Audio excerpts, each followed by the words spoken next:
My friends, as we gather in this moment, let us turn our attention to a truth so familiar that its very familiarity has concealed it from us. We have all heard the words of the Master, "Seek first the kingdom of God," and yet, for many sincere seekers, this simple instruction has become the beginning of a long spiritual journey filled with effort, struggle, and longing. You have sought with intensity, with devotion, with tears, and with yearning, yet the kingdom has often seemed as distant as ever.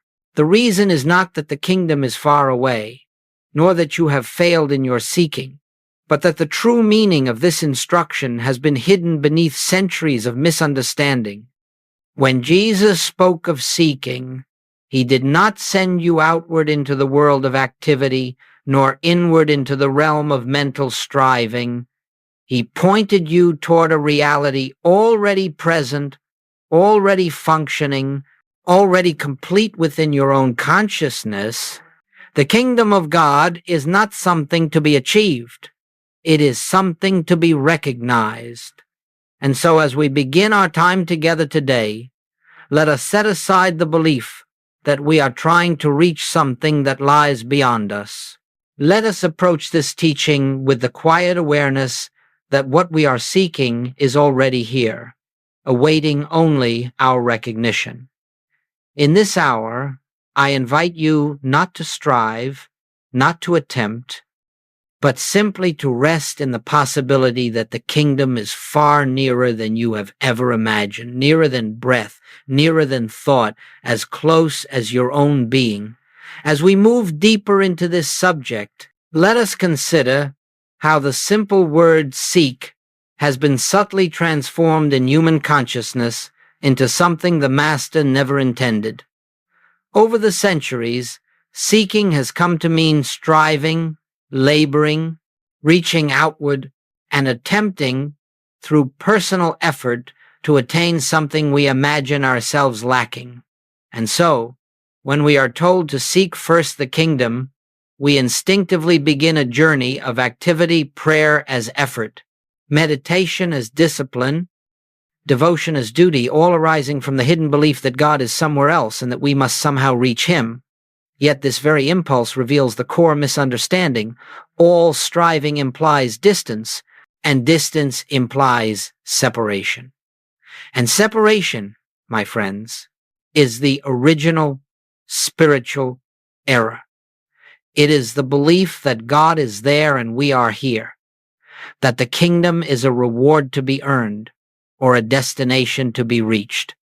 But the moment we accept separation, even unconsciously, our seeking becomes restless and our prayer becomes anxious. We find ourselves pleading with a God we believe to be outside our own being, hoping for signs, waiting for answers, searching for experiences, all the while reinforcing the very sense of separation we are longing to overcome. The Master did not intend this. Seeking, in his language, was never a call to pursue God as one pursues a distant objective.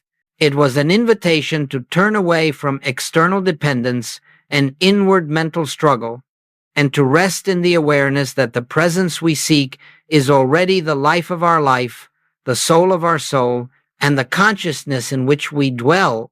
The kingdom is not reached through striving. It is revealed in the moment we relinquish the attempt to find what has never been absent. Now let us turn to the heart of the Master's revelation, the truth that dissolves all confusion. The moment it is understood, the kingdom of God is within you. With these words, Jesus removed the kingdom from the realm of time, from the realm of conditions, from the realm of outer attainment, and placed it where it has always been, within the consciousness of every individual. This kingdom is not a distant place, not a celestial domain reserved for the worthy, not a future reward for good behavior or correct belief. It is a spiritual reality, fully present, fully complete, and eternally functioning within the depth of your own being. When Goldsmith speaks of God as consciousness, he is reminding us that the presence we call God does not dwell in the sky, nor in temples made with hands, nor in the shifting conditions of human experience. God is realized only as we awaken to the truth that our very consciousness, when freed of fear, freed of desire, freed of the belief in separation, is the transparency through which the kingdom reveals itself. This kingdom is not something you feel or see with the senses. It is not emotional uplift or mystical excitement. It is that quiet, inner assurance that nothing stands between you and the infinite, that nothing is absent from this moment, that nothing needs to be added to your being for you to be complete. You do not journey toward the kingdom, nor do you invite it to come to you. Rather, you let the false sense of self dissolve, and in the silence that remains, the kingdom shines forth of its own accord. You do not enter the kingdom enters your awareness the moment you cease looking for it outside yourself. As we proceed, let us gently examine why, if the kingdom is already present within us, it so often remains hidden from our experience. The kingdom is never absent, yet our awareness of it is veiled by the incessant activity of the human mind. The mind, left to itself, is a restless instrument, constantly interpreting, evaluating, anticipating, fearing, desiring. This mental noise forms a cloud so dense that it obscures the quiet presence that has been with us all along. It is not that God is silent, it is that human thinking is too loud, and so long as we allow the mind to race from one concern to another, from yesterday's regrets to tomorrow's anxieties, we remain deaf to the still small voice that whispers, "I am here." Personal desire, too, becomes a barrier. The moment we approach God with a wish, a request, or an intention based on human need, we anchor our consciousness in the very belief that something is missing. Desire announces lack. It affirms separation. It insists that the kingdom is not yet complete. And fear, perhaps the deepest obstruction of all, is the conviction, often unspoken, often unnoticed, that we stand apart from the infinite. Fear is nothing more than the subconscious belief that we live alone, unsupported, vulnerable to forces beyond our control. But the truth is that no individual has ever been separated from the presence that maintains and sustains life. Thus, it is not the kingdom that is hidden. It is our own mental agitation that blinds us. When the mind quiets, even for a moment, the veil lifts, and we discover that the kingdom was never withheld. It was only overshadowed by the noise of a self we thought we were. Let us now move into the turning point of the entire spiritual journey, the moment where the path ceases to be a path at all and becomes a recognition. For centuries, humanity has sought God as though God were an object to be attained, a presence to be summoned, a power to be persuaded. We have sought God with intensity, with longing, with devotion, but always with the subtle implication that God is somewhere outside our present awareness. Yet the Master's teaching, and Goldsmith's continual reminder, is that God cannot be found through seeking, for seeking assumes absence. We cannot discover God by reaching outward, nor by tightening the mind in an effort to grasp spiritual truth. The kingdom is not attained by pursuit, it is revealed by recognition. And so the great shift occurs when we abandon the posture of a seeker and assume the posture of one who is simply aware. When the mind stops struggling to achieve a spiritual state, when it releases its attempts to find God or reach God, a quiet space opens within us, a receptivity in which divine presence makes itself known. This is the meaning of those profound words, "Be still and know. Not be still and hope, not be still and believe, but be still and know. Knowing is not effort, it is awareness. It is the silent recognition that God is the life that lives you, the breath that animates you, the consciousness in which you exist. In this recognition, you discover that the one you have been seeking has never been separate from your own being. Seeking God dissolves into knowing God, and knowing God dissolves the illusion of a self apart from God. Here begins the true spiritual life, not in the attempt to reach the infinite, but in realizing the infinite is already here, awaiting only your recognition. And now, my friends, let us turn to what may be called practice, not in the sense of a technique to master or a discipline to perfect, but as a way of allowing the kingdom to reveal itself in our awareness. You see, the kingdom does not come through effort, nor does it respond to intellectual analysis. It is not reached by affirmations, nor by repetition, nor by the attempt to condition the mind to believe certain truths. The kingdom comes into view only when the mind grows quiet enough for the truth that already is to be heard. This is why Goldsmith speaks of resting in the word.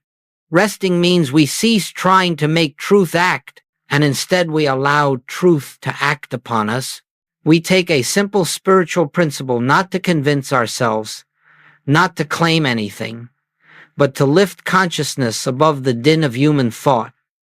We sit in the awareness of a truth such as, the kingdom of God is within me, or we abide in the simplicity of, I and the Father are one, not repeating it, not forcing belief, but letting the words settle like a stone dropped into still water.